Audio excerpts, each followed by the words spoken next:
पुकारे करबला क्योंकि मरम दा महीना है।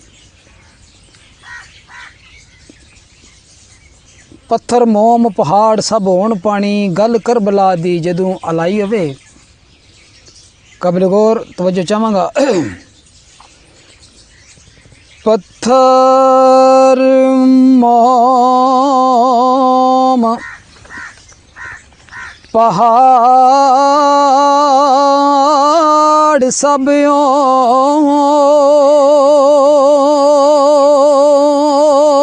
होण पानी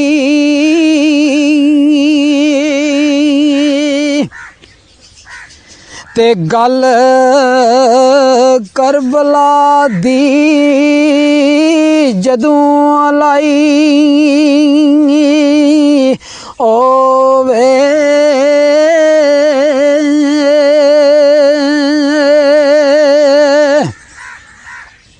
क्यों ना अखियां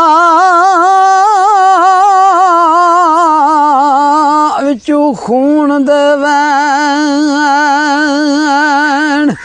ओ अथरू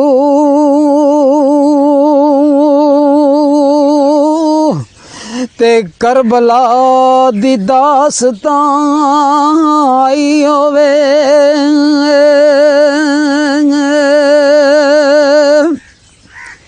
ते अली फातिमा दा लखते जिगर साबर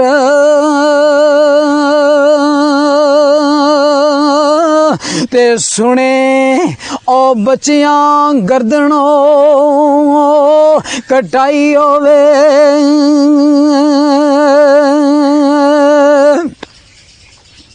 ते लगे नैर फिरात ते ओण ओ पैरे ते आल ओ नबी दी सारी ओ तरे आई होवे। लगे नहर फिरात ते पैरे आल नबी दी सारी तरियाई होवे। ते बाजू कटे सकीना दे माशिकी दे ते तीर ए मार के मशक डुलाई होवे। ते ओवे कुंबे दा कुंबा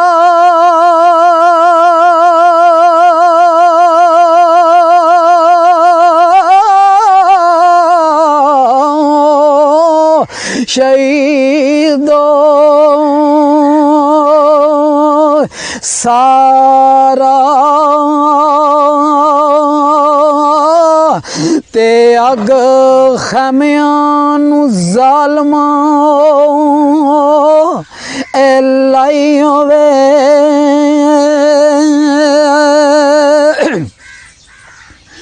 ते ओदी आल ते जालमा ओ जुल्म ओ कीता ते ओदी आल ते जालमा ए जुल्म कीता। ते अरश ए फर्श ते ओ ए जिदी रुशनाई होवे।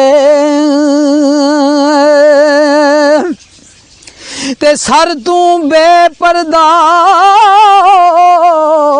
बीबी पाको ओ दामन ते लाशा ए कजदी अली दी जाई होवे। असगर मासूम ने ते असगर गोद विच खुरमल दा तीर खावे ते अद ए सबर दी साबरां वखाई होवे तेल सके ना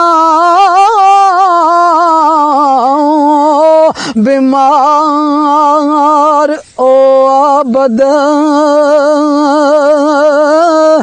ते पई ए सामने ऐन लड़ाई होवे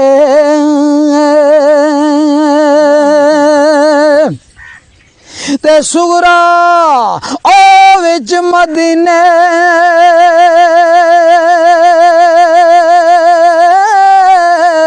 दे ओ करे ओ ए आड़े ते लम्मी ओ वीर दी पई ओ जदाई होवे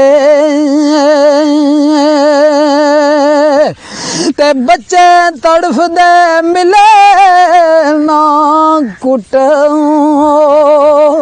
ए पानी ते बच्चे तड़फ दे मिले ना कुट ओ पानी ते आए ओ डाडियां कुफियां ए अग मचाई होवे ते सारे नेज़े ते पढ़दा कुरान जावे कहदा कैदी काफला शाम दा राई होवे ते कौन सुने ते ओ करे बयान ओ असगर ते वेख ए करबला नो रोंदी खुदाई ओवे